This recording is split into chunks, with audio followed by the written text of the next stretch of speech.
మేడ్చల్ జిల్లా గట్కేసర్ మున్సిపల్ గట్టు మైసమ్మ జాతర సందర్భంగా ముఖ్య అతిథిగా మాజీ మంత్రివర్యులు ఈటల రాజేందర్ గారు, బీజేపీ పార్టీ జాతీయ నాయకులు మురళీధర్ రావు గారు, మేడ్చల్ నియోజకవర్గం కంటెస్టెంట్ ఎమ్మెల్యే, బీజేపీ పార్టీ రాష్ట్ర కార్యవర్గ సభ్యులు, రాష్ట్ర ఎంపీపీల ఫోరం అధ్యక్షులు, గట్కేసర్ మండలం ఎంపీపీ ఏనుగు సుదర్శన్ రెడ్డి గారు అమ్మవారి దర్శించుకొని ప్రత్యేక పూజలు నిర్వహించారు. రాష్ట్రంలో ఉన్న ప్రజలు సుఖ సంతోషాలతో ఆరోగ్యాలతో ఉండాలని కోరుకున్నారు.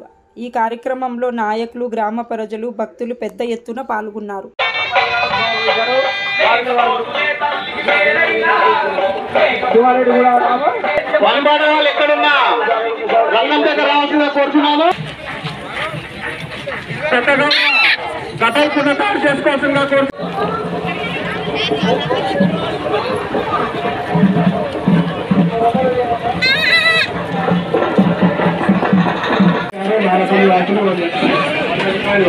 అమ్మవారికి 20 సంవత్సరాలు